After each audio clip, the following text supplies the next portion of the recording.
Reading with your kids.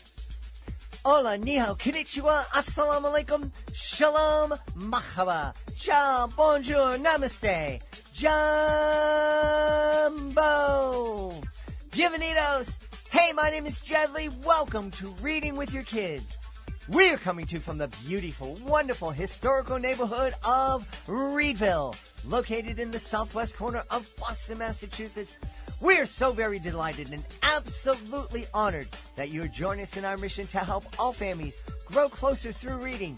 We do that by sharing fun, thoughtful, and thought-provoking conversations with fascinating people who just happen to be writing books for kids of all ages. You can join us in that mission by telling all of your family and friends about the show and letting them know that they can hear us on the WREB AM/FM 24/7 radio network, and they can find us on the iHeartRadio app, on Spotify, Apple Podcasts, Amazon Music, Good Pods, Podcast Addict, Audible, CastBox, Player FM, Boomplay, Ghana, wherever you find your favorite shows. Really a powerful episode for you today. First up, Sumner Schneider. She is the head of school at Legacy College Prep. She will be talking about the state of education. And later, two friends of the show return. Anthony Kolink and Leslie Wall will be here to celebrate a brand new anthology from Catholic teen authors. It's called Shadows, Visible and Invisible. Hey, my friends, we are really excited. Reading with Your Kids podcast is returning to the Chicago Toy and Game Fair November 9th and 10th at the Stevens Convention Center in Rosemont, Illinois. Let your imagination come to life at the Chicago Toy and Game Fair, the ultimate family play experience. Dive into hands-on fun with the hottest new toys and games, meet the inventors behind your favorite products, and even get a sneak peek at what will top holiday wish lists this year.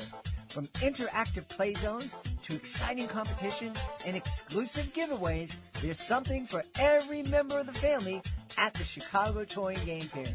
And don't miss the Young Inventor Challenge, where kids showcase their creativity and innovation. Who knows, you just might meet the next big inventor. Join us at the Donald E. Stevens Convention Center in Rosemont, Illinois, November 9th and 10th. Whether you're a game enthusiast or just looking for a fun weekend with the family, the Chicago Toy and Game Fair has it all. And like I said, the Reading with Your Kids podcast will be there, and you may have a chance to be heard on the show. Get your tickets today and bring the magic of play to life. Visit shytag.com for details, and be sure to use the discount code READ, R-E-A-D, at checkout to save on tickets.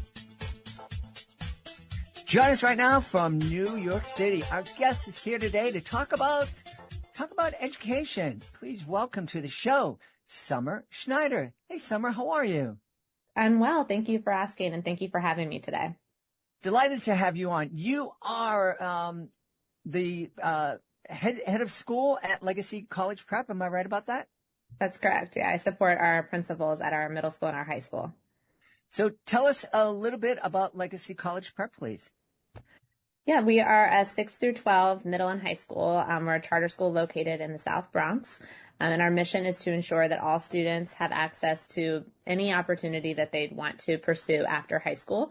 And so we want students to have the choice to be able to attend college if they want to. And so we work starting in middle school to make sure students are getting on grade level, and then in high school to help expose them to the rigors of college and help them also be able to navigate the college application process to make sure that they can have access to that once they graduate. Now, talk to us a little bit. We hear charter schools in the news today, and a lot of people have some very strong opinions, pro and con. I happen to be a supporter of charter schools, to be honest with you. But can you tell us what the difference is between a charter school and what we typically think of as a public school? Yeah, so I think charter schools are public schools technically, so we don't have any barriers to students attending them. We don't have any application process or any tuition, so we're free to all families. Students do have to, we have to have a seat available in order for a student to attend, but generally, as long as we have a seat available, there's no barrier to the student joining the school. I think the difference is, and I actually started my career working at a traditional public school and then transitioned into working with charters. The main difference is the autonomy that the school leaders have within the school, that's granted to us by the authorizer. And so we have an authorizer that's in the state of New York is the SUNY organization. And so they allow us the autonomy to manage our budget, to manage our hiring process, to decide the curriculum, to decide the school schedule. So we just have a lot more autonomy to create the program within our building than we would if we were part of a larger district. No, we've had reading with your kids. We speak to authors most times, and we have lots of former teacher, retired teachers, lots of current teachers who are writing children's books. My beautiful wife taught in inner city Boston for 34 years in the public system. And they all say it's changed. Teaching's changed, and not necessarily in the right direction. What are you seeing and what are you feeling? I guess I would ask, what do you mean by changed, or what do they mean by changed? The thing that I hear most often is, well, they're very frustrated with, certainly in my wife's case, curriculum's being changed every 6 to 8 years, or every time there's a new administration. And in a lot of inner city schools, it happens pretty much on a regular basis. But I think the thing that they mostly think about is the relationship between teachers and parents, between the school and home. And I know my beautiful wife often mentioned that, and she had a great relationship with, I would say 99.9% of her parents. She went out of her way to build that relationship. But she saw lots and lots of her colleagues being really confronted. If there was an issue and the parent had to come in, that parents were coming in instead of with an attitude of, okay, let's work on this problem together. It was, all right, you're going to say there's something wrong with my kid? We're going to go to war here. Mm-hmm.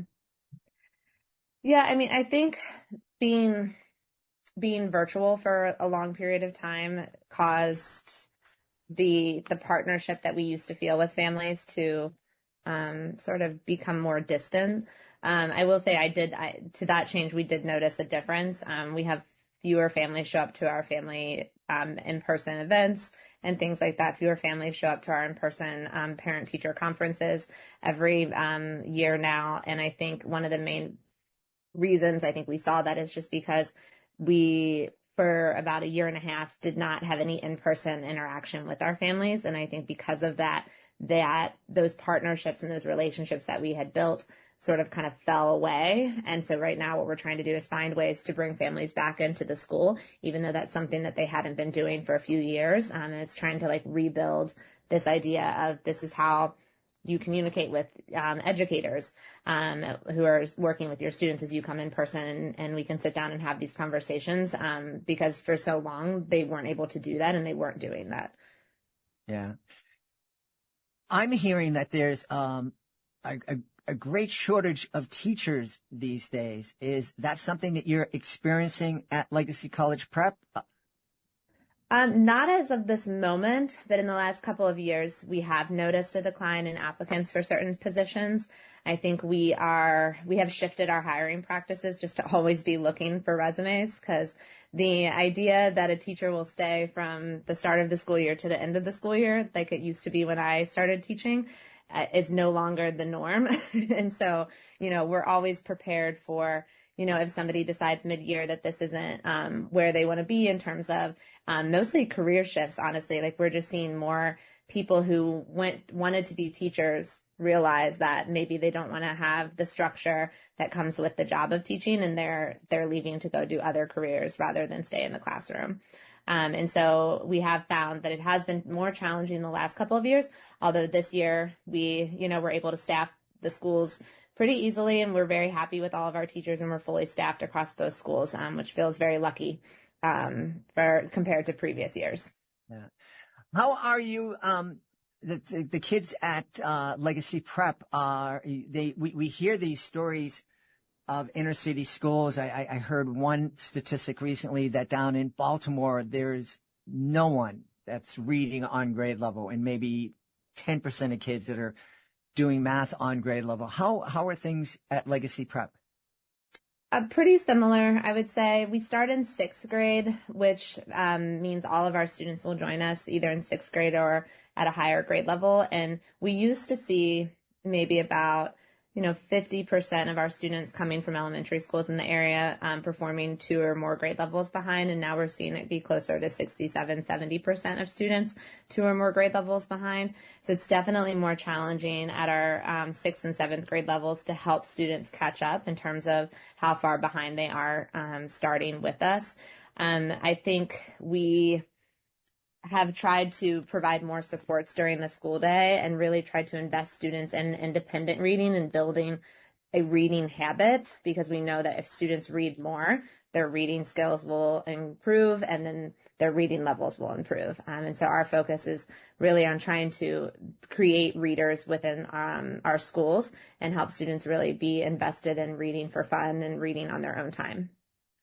So how do you do that? How do you get kids who've been frustrated and maybe feeling like I can't do this? And we know that kids learn to read from kindergarten to second grade, and then they read to learn. So you're telling me you get about 60-70% of the kids who haven't really been able to read for the past and haven't been able to learn for the past 3 years. How do you boost their confidence and get them to love reading?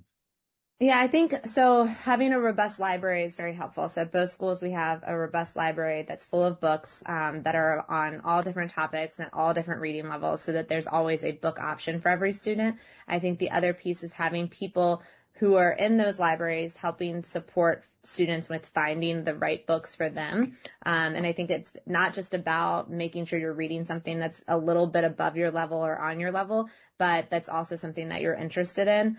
And so for our students who may be more frustrated and say they hate reading and they will never read anything, if we can put a graphic novel in your hand that doesn't feel like a normal book that you'd have to read for school, sometimes they'll finish an entire graphic novel series. And then after they finish that series, we can try to give them another series that has just a few pictures and more words. And so trying to build up from there and just get students reading anything for fun. That way they can start to build that habit of liking to read. I love that. I was one of those parents. I made the mistake. Although I bought him graphic novels, I bought him the anime, took him to the stores. But when my son was in middle school and high school, and all he would read would be anime and graphic novels, I would oftentimes go into his room and say, dude, could you please read a book that doesn't have pictures in it? I didn't appreciate the fact that he was reading and he was learning, and that this good literature in graphic novels is great stories, and that time spent is reading graphic novels is valid. Mm-hmm. Yeah. Tell me, what is the biggest challenge facing Legacy College Prep? That's biggest challenge. I think ensuring our students have greater access to college preparation at the high school level. I think it's our biggest challenge, but it's also our biggest focus. So we recently had our first graduating class graduate last year, and we sent students off to college and are now, talking to our alumni about what has been challenging or what has been easy about this process of transitioning from K to 12 to the college life and college experience. And so one of the things we're trying to do at our high school level is offer more college level courses so that we can try to even get our entire, graduating class to have had an opportunity to take a college course while they're in high school, so they can experience, this is what, a college level course will be like. This is what, the rigor level would be. This is what I would need to do in terms of my skills to meet this. And then also I have college credit before I leave high school. So I've already kind of started ahead of the game. And so we have a couple of different partnerships that our high school is working with right now with Syracuse University and with Hostos Community College, where we're offering college courses to our juniors and seniors. And we're trying to provide more of those opportunities so that we can try to see if we can get at least one option for every student that graduates. That's really exciting. The idea that you're taking these kids who are coming to you in sixth grade and most of them not being able to read on grade level and getting them to the point where by the time they're a senior, they're able to take a college class. How does that feel? It feels good, I would say. I think, and rewarding. And I think the students, just being able to see the growth that students are able to make and the investment that students have in their college courses. I saw a student, our students who take college courses at the local community college, they come to school a little bit later than everyone else as kind of a reward for doing that. And she came in, and it was a student who struggled in middle school, who never, who wasn't necessarily on the honor roll and who, came in, behind where she should be in terms of her peers. But she's now taking a college course as a senior, and she'll start college next year, already having some credits. And I think that just shows that if you work hard and if you consistently try, that you can, accomplish anything while you're in high school. Yeah. I think a lot of people don't realize how difficult it must be for a kid from a family where no one in the family has gone to college before to navigate that process. It's pretty daunting when you think about it, when you don't have anybody at home who can kind of guide you. Yeah.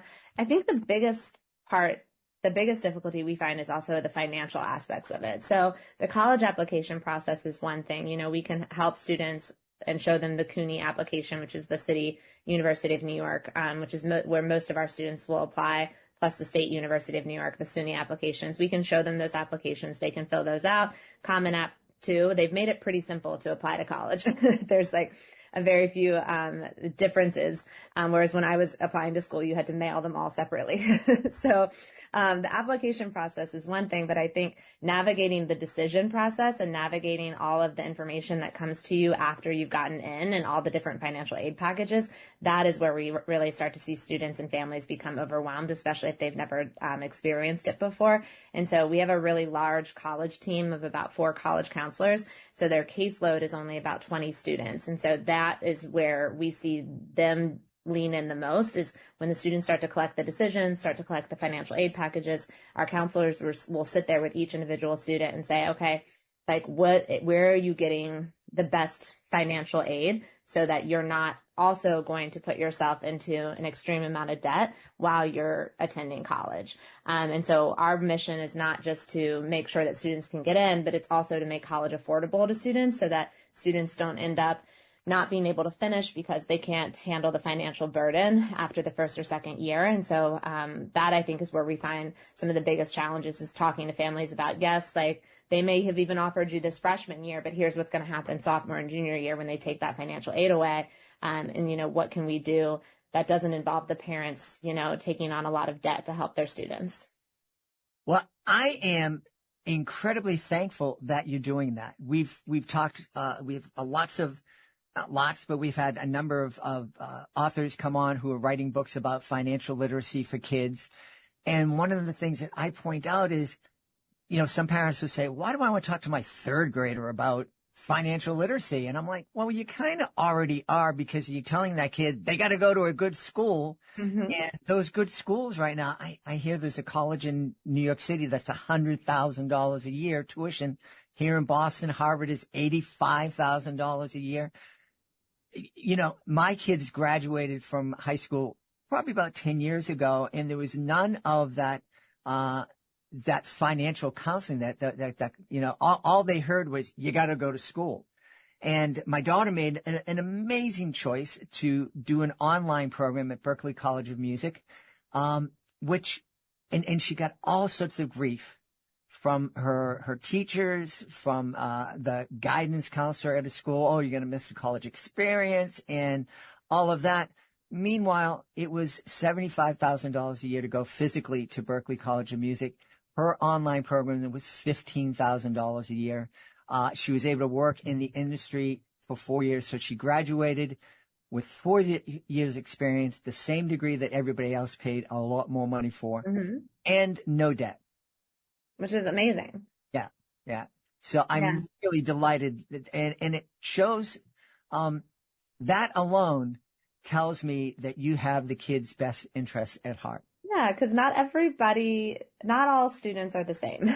Every scholar is an individual, and we try to look at each of them as an individual in terms of what they're looking for, what's going to make them thrive. And not every student wants the traditional college experience or is going to thrive in the traditional college experience. And so that's something that we talk to our students about. We also take them on a lot of different college visits as juniors and even sophomores and freshmen, so they can start to see what a college campus looks like and lots of different types of college campuses, so they can kind of get a sense of where they're going to be most comfortable. Because for many of our students, they've never left the South Bronx.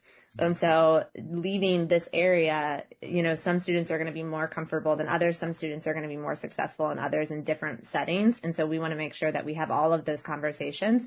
So once again, we're not sending students off to places where they're not going to be able to graduate, or where, they're going to end up in a pile of debt and, be crippled with that for, years to come. Yeah. Yeah. Boy, I'm really impressed that you're doing that. How did your career in education start? Did you always dream of teaching and leading a school like this? No, I was a business major in college. So I think I wanted to do something different for a few years before just, starting a career. I thought about law school for a minute or two. But I really fell in love with teaching in my first couple of years. I worked in St. Louis public schools, and I really enjoyed working with students. I found it really rewarding. I really liked teaching math, which I hated as a high school student, but I loved teaching it to high school students.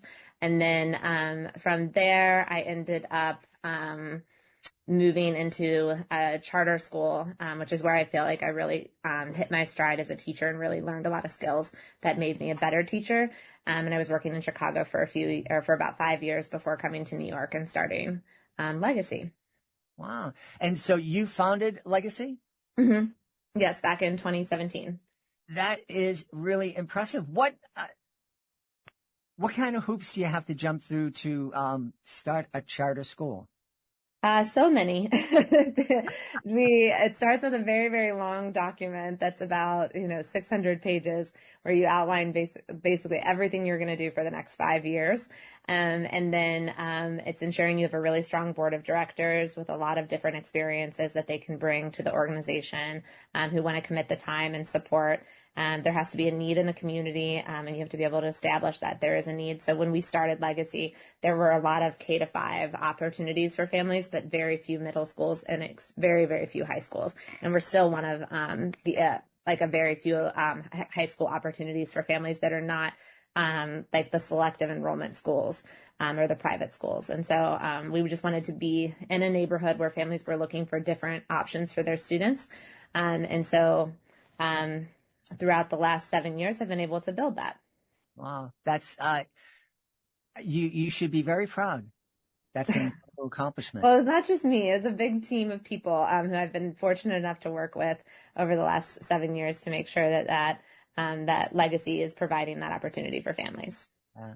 One of the things, I was just attended a big educational conference for principals and district leaders out in Nashville. And I've heard from teachers, and I heard from some of the people at that event, that it's getting to the point now where some schools hand a teacher a script, and they have to, just follow that script in the classes they're teaching the lessons. And that seems horrific to me. It just seems like it sucks all the creativity out and does not allow the teachers who are getting to know kids to really kind of tailor their lesson plans to the needs of the kids. Yeah, I think we're somewhere in the middle, I would say, in terms of we're definitely not a scripted curriculum school. We are a school that believes in providing resources. And I think where that comes from is we don't want to expect brand new teachers to come in and have to create everything from scratch.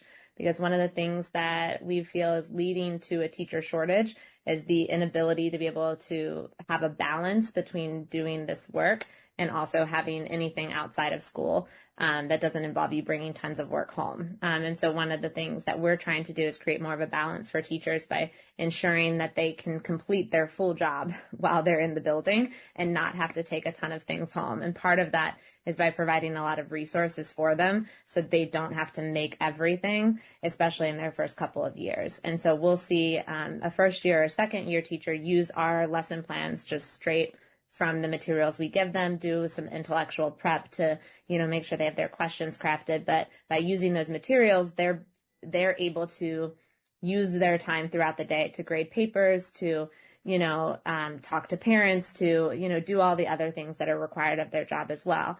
And then for our teachers who've been teaching the content for a few more years, they are making more active changes to the plans based on their experiences, and they can do it faster and more efficiently because they've been in the classroom longer.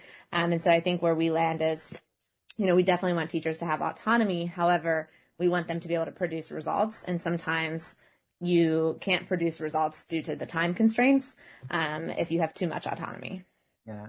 I know my wife, when she retired, she spent a good part of her time in the last few months of her career sharing all the resources that she had gathered and created over the years with teachers in her building. And that's fantastic because I think we could all use that. Hey, you might be able to help me on this. Here in Massachusetts, there's a referendum ballot question on the ballot about banning. It's here in Massachusetts. It's called the MCAS test. Is that standardized test that kids have to pass in order to graduate from high school? Mm-hmm. Where do you land on that debate? I don't know. So in New York, we have something similar. So the Regents diploma, students have to pass 5 Regents exams to be able to earn a New York State diploma. I don't know kind of where I land on like if it should be there or not be there. I do think that it is helpful because it's something for students to work towards that is helping them show mastery in certain contents, which I think will hopefully, if they have the skills needed to pass those exams, then they will have the skills needed to go on to college.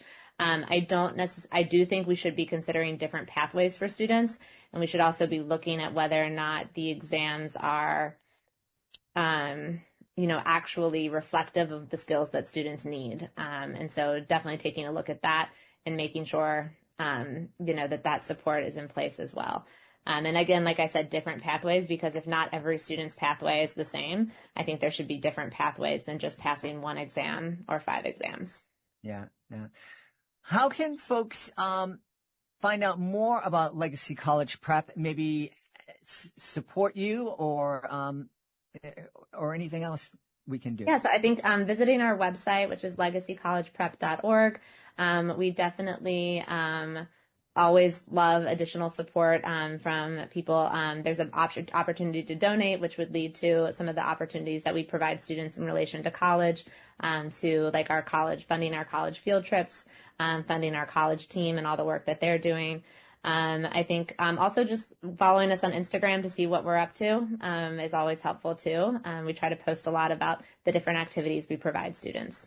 Yeah, that sounds great. And are you also supportive of those kids who decide, you know what, this is great. I got all this. I have an option to go to college, but I think I want to be a plumber. Yeah, of course. Trade schools, definitely. Excellent. Yeah, we actually take students on visits to some of the trade schools in the area too, who've expressed interest so that they can kind of see what that's like. But we have several students from last year's graduating class who said that they were interested in one particular trade. And so we tried to help them make sure that they could get into those schools and have a path forward there too. We also have several students who were interested in the military, and we helped them with that aspect as well, with that route. That's really wonderful. It sounds like you're doing a really phenomenal job in an area that really needs it. Any thoughts of expanding Legacy Prep and having campuses in other parts of the city or the world? Not as of yet. We just had our first graduating class last year, so we're trying to just exist and not grow this year. But we're definitely considering how we can broaden our impact and help use some of the resources that we've developed to help others. I think that's definitely something we'd love to do in the future. Excellent. Hey, is there anything I forgot to ask you that I you don't want? think so. No. This has been a really it's been a really great conversation. I love what you're doing for the kids in the South Bronx and at Legacy College Prep. I salute you for that work. And let's everybody go and check out the website, legacycollegeprep.org. Yes. And follow them on social media and give them lots of likes and get some good things going. Summer, thanks so much for being with us. Thank you so much for having me. Before we invite our guest into the studio, I would love to invite you to visit a very special website. It's clownswithoutborders.org. Clownswithoutborders.org. This is a group that I absolutely adore. I am part of Clowns Without Borders, and I had the honor of being part of the 2023 tour of El Salvador. I had so much fun joining with artists from all over the world to bring a smile to people who really needed it and really appreciated it too. And we would love for you to join us as a monthly Joy Maker. The Joy Makers, they're a family of people just like you who love to laugh and make other people feel good. So please take a moment and visit clownswithoutborders.org and consider joining me as a Joy Maker. My friends, two of my favorite guests are returning to Reading with Your Kids to celebrate their brand new anthology. It's called Shadows, Visible, and Invisible. Please welcome to the show first from Colorado, Leslie Wall. Hey, Leslie, how are you? Great. So good to be on your show again today. Happy to have you back. Leslie's been on the show a whole lot. She was a regular contributor back in the first few years of the show when I was struggling to get guests, and she would come on and share some great books that you could read with your kids, great faith-based books you could read with your kids. And she's part of a group called Catholic Teen Authors, and another member of that group is also joining us from Florida, Tony Kolink. Hey, Tony, how are you? Hey, doing great. Glad to be back with you. Tony, why don't we start with you? What is Shadows and Visible and Invisible all about? Well, Shadows is our latest anthology from CatholicTeenBooks.com, which Leslie, by the way, was a co-founder of. I always like to point out, since I was the 16th author to join, we now have 17 authors. And so all 17 of us work on books for teens of all different ages, younger and older. And they all have either a faith-based type of message or at least something that's not going to be offensive to the faith. Some of them are more explicitly religious than others. So there's 17 of us, but every few years we get together and we write one of these short story anthologies based on a theme. So we've had several of them. I've only been part of, this will be my third, but we have 5 of them out there. Secrets was the first one. Then they did one with an Advent theme called Gifts. Then we did a St. Patrick's theme called Treasures. And the last one we did was a Lenten theme called Ashes. And they all have the tagline Visible and Invisible, because we're talking not just about what we see in this physical world, but also the supernatural faith world. And so Shadows is our kind of Halloween contribution to this, because our authors decided, and there were 7 of us, so 7 out of the 17 decided to write short stories for this. And we decided, let's do something that's going to center around the All Hallowtide Triduum of All Hallows Eve, All Saints Day, and All Souls Day, so that our teens can learn a little bit more about what those days are actually about. And it's not what they think when they go, trick-or-treating necessarily. Yeah. Leslie, first, I want to dig deeper into Shadows, Visible and Invisible. But before we do that, what was it that inspired you to form this group? It's one of my favorite topics. I'm glad you asked. So, when my first novel, The Perfect Blind Side, came out, I didn't realize there were other books that, had faith component, especially Catholic. And I found some other authors that were writing the same type of stuff on a Facebook group, which is still around, Books for Catholic Teens. And one of those authors lives in Kansas, and I'm in Colorado. And we were asked to do a event for a homeschooling group. And so we did, and we got together and did shared about all kinds of different books with Catholic fiction for teens. And we were, sharing this to this homeschool group. And one of the moms said, this is great that, you have all these books, but what would be even better is if they were all in one spot. And so we left that and we're like, that is a really good idea. So we contacted a few of the other authors that we knew, and just within the week began CatholicTeenBooks.com.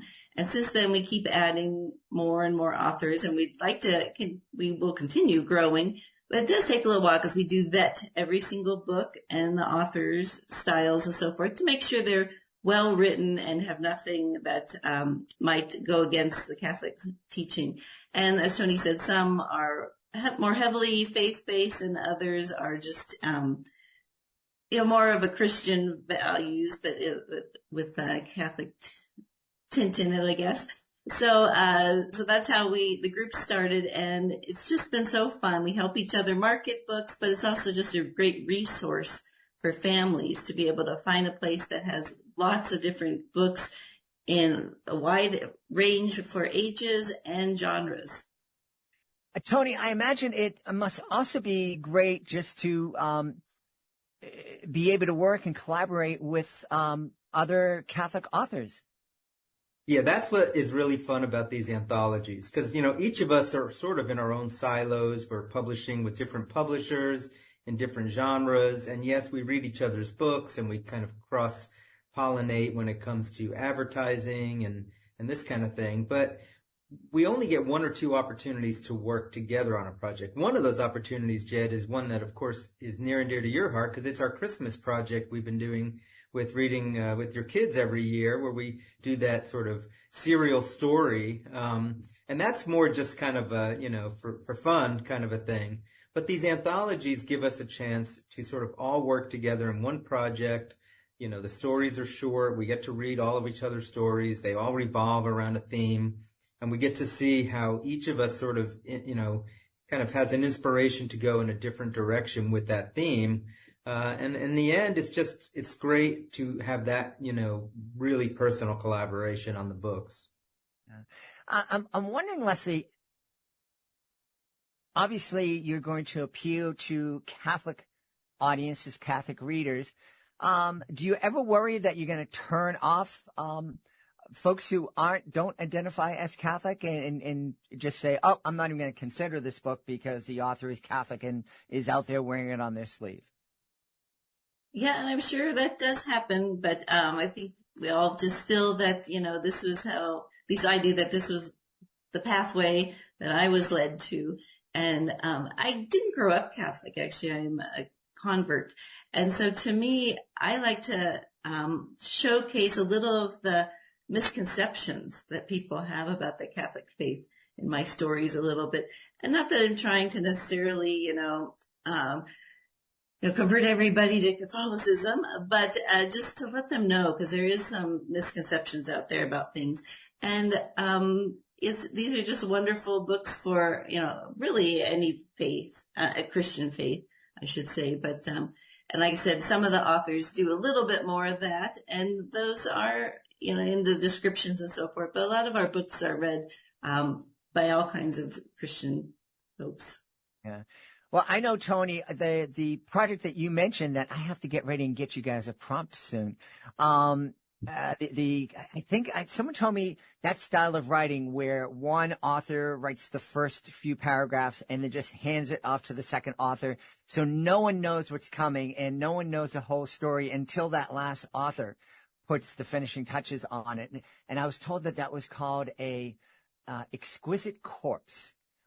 Yes, that is what they call it. And that sort of differs from what we do with these anthologies, though, because with the anthologies, we really all work on our stories separately and they're complete. The only anthology where we actually had a running, item was in the Treasures, the St. Patrick's one, which was a lot of fun because we created this St. Patrick's relic.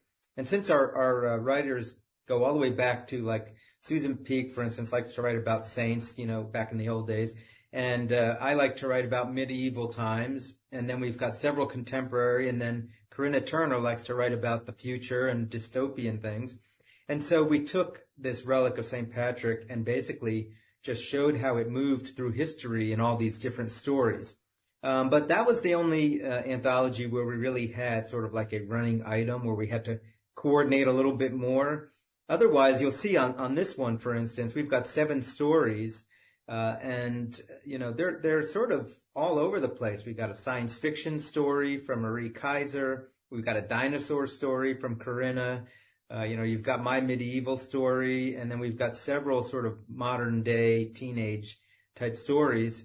And so it's kind of just neat to see how, each of the authors developed, what's going on around either Halloween or All Souls Day, a little bit of All Saints Day.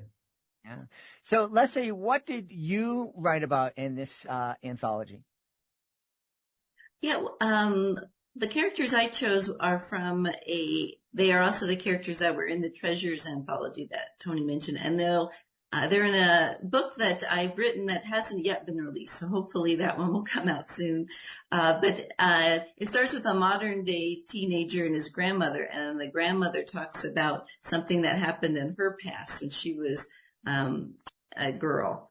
And so this anthology was so fun because we were able to create a little bit more of a spooky story if we wanted, or more of a supernatural in ways, talking about purgatory and saints and so forth. So it was a really fun one and a different stretch for some of us to do something a little different.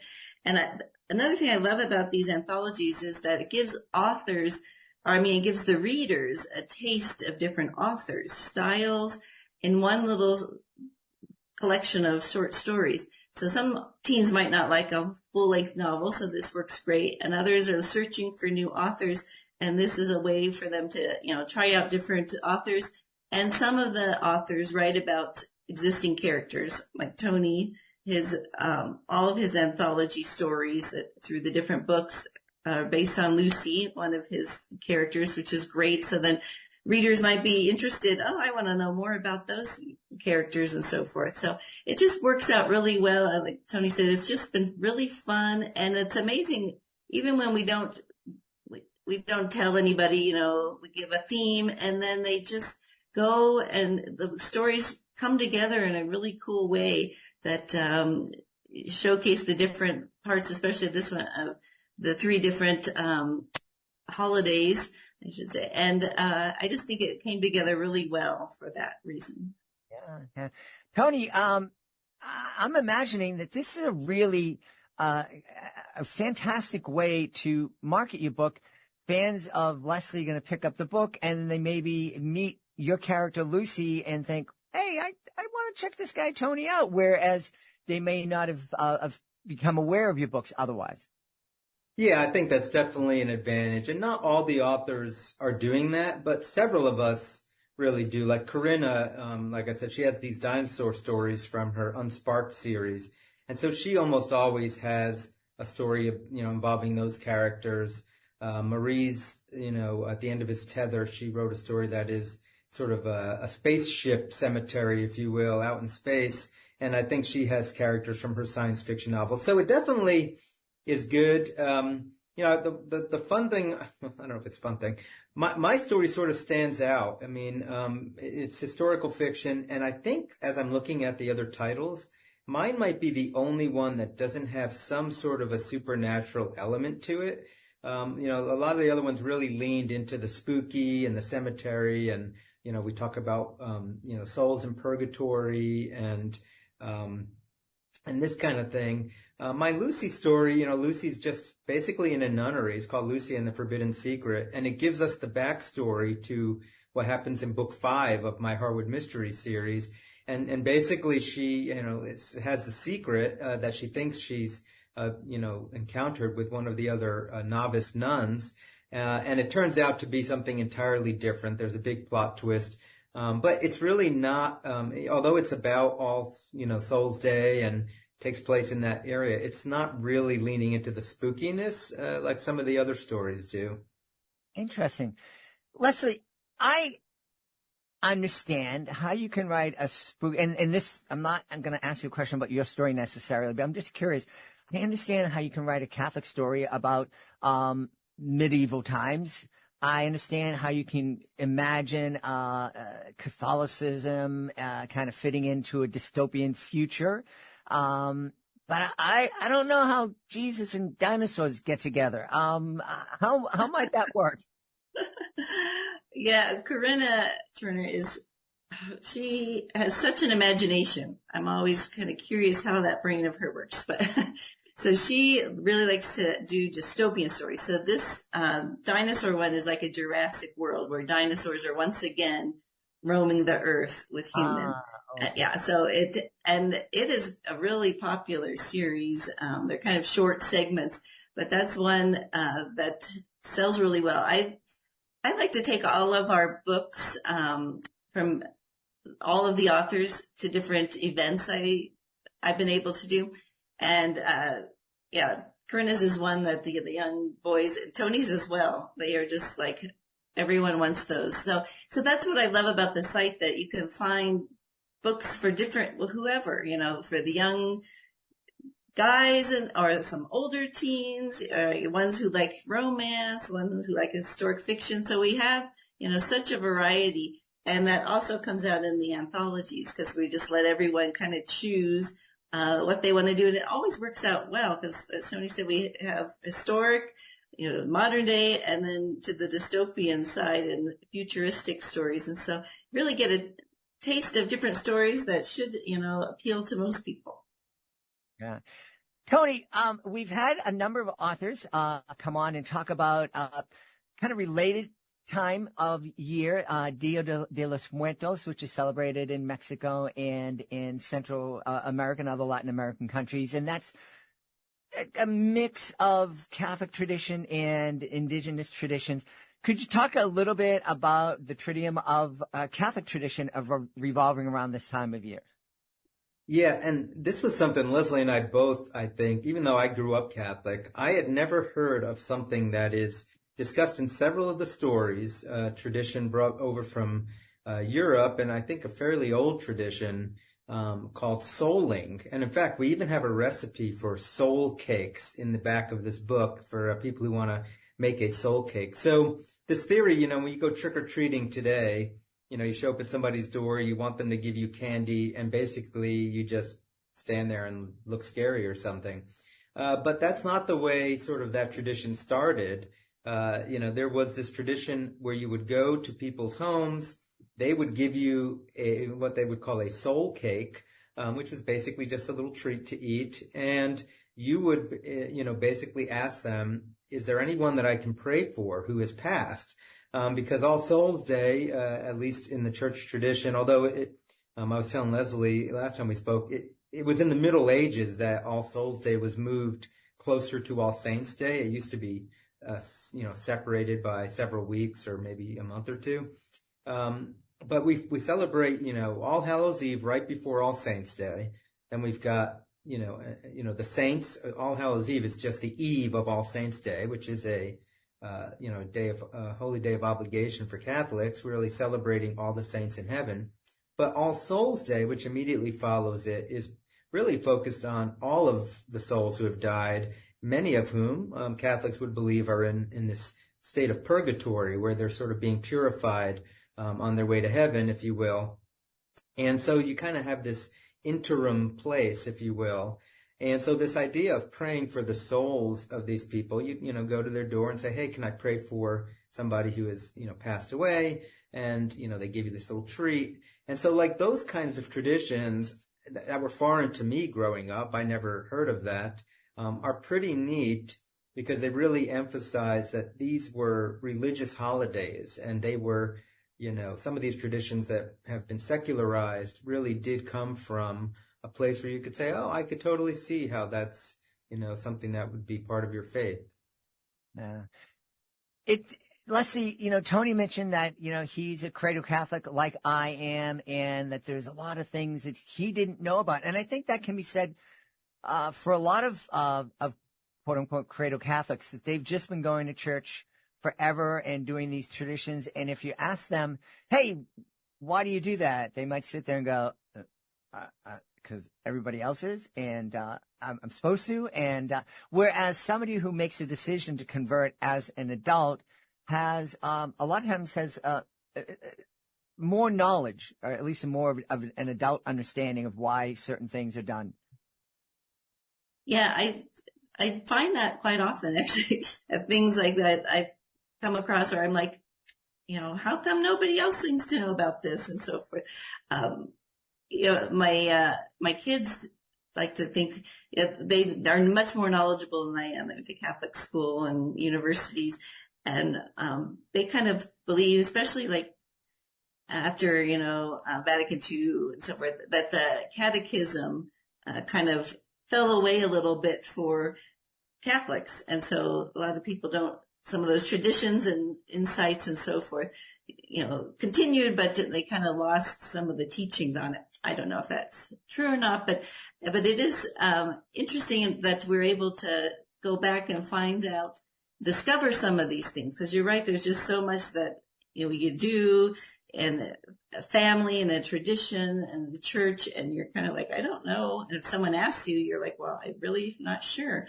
And I actually do like to, that's what some of the type of things I like to bring up in my stories. And my most recent book that came out, Charting the Course, she is a teenager who finds out more about the faith, and eventually she converts, but she has so many questions. And so she kind of is asking different people about some of these things and realizes, her misconceptions were wrong, and some of the behind the scenes things of what Catholics do really are beautiful and have a rich tradition behind them, but sometimes that gets lost over times. Yeah.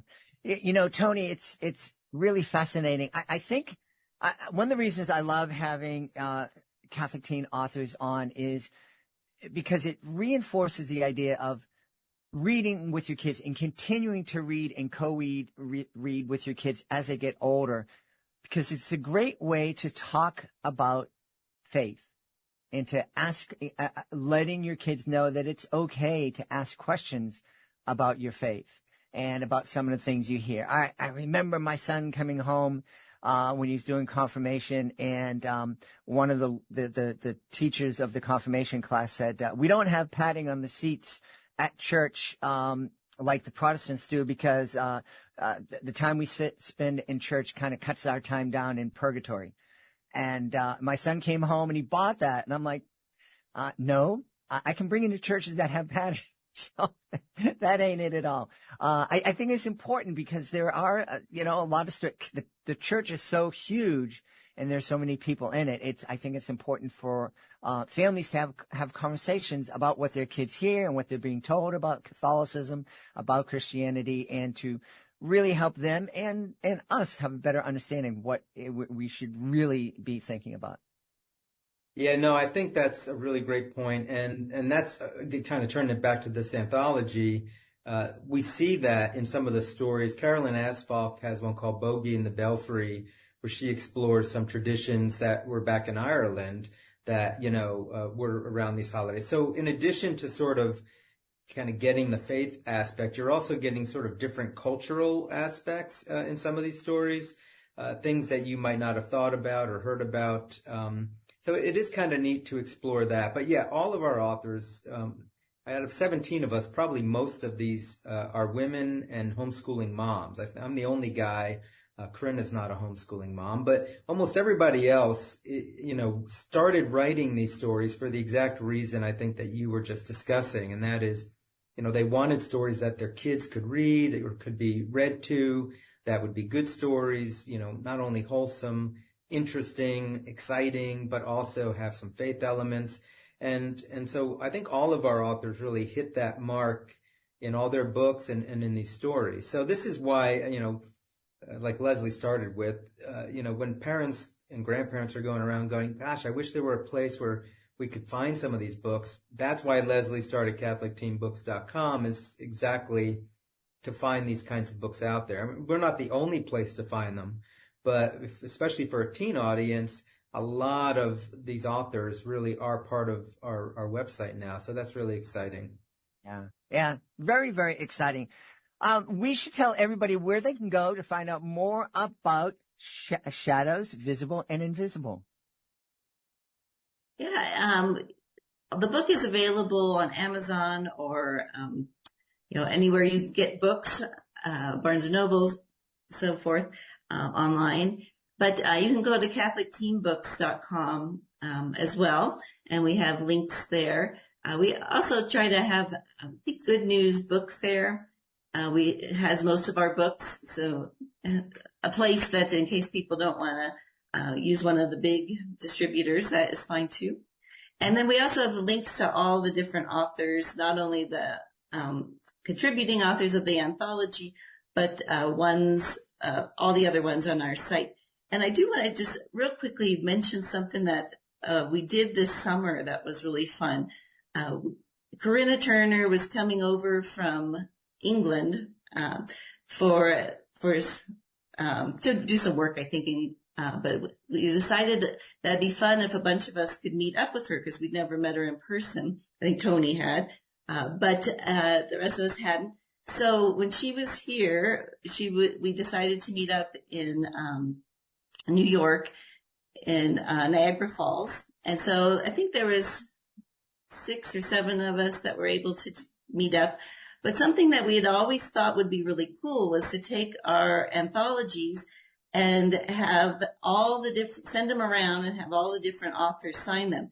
But with Corinna in England and Ellen Gable in Canada, it was a little difficult to figure out how we're going to ship everything and so forth. So I took some of the anthologies with me when we went to Niagara Falls, and those of us who met there signed them. And then we started sending them around the country to all the other contributing authors. And so now we have 2 full sets of those. One we'll be giving away here soon with the anthology with Shadows coming out, and another we're keeping so that some other time we'll be able to give that special set away with all the signed copies. Excellent. And do you also want to let us know where we can go to find your website? Yeah, so mine is lesliewall.com, and my name's spelled a little different, so I'm sure it'll be on Tony's or on Jed's site there. But you can also find the link, like I said, in CatholicTeenBooks.com. Awesome. And Tony, what's your direct link to your website? So it's my name, AntonyKolenc.com, which is tough to spell, AntonyKolenc.com, has links to mine. But again, it's so much easier to just go to Catholic Teen Books and click on the author you like, because they do a pretty good job of keeping that website up to date too, which is pretty impressive considering all that we have. Last thing I'll mention, by the way, is I always like to plug our independent and family bookstores, Catholic bookstores, Christian bookstores. Don't forget about them. Those mom and pop stores are struggling in the age of Amazon, so there's no reason why you couldn't go to your local bookstore and say, hey, could you stock this anthology in your store? And I know some Catholic bookstores that I've been familiar with do have our anthologies on the shelf. So I would encourage you to do that if you can wait. Now, maybe with Halloween coming, you'll have to get it through Amazon. I don't know. Yeah. We've had a great time speaking to 2 of the authors of a great new anthology. It's called Shadows, Visible and Invisible. Our guests have been Tony Kolenc and Leslie Wall. My friends, thanks so much for being back with us. Thanks so much. It's been a joy to chat with you. Thank you, Jed. Thank you, Leslie. We hope you've enjoyed this episode of Reading with Your Kids, and you'll join us for the next exciting episode of the show. I want to thank the folks who made today's show so wonderful. Of course, I want to start by thanking our guests, Sumner Schneider, Anthony Kolenc, and Leslie Wall. I want to thank my amazing team, Fatima Khan, Chris Doherty, Rory Grady, Rayling Tang. I want to thank my beautiful wife for all the support she gives me.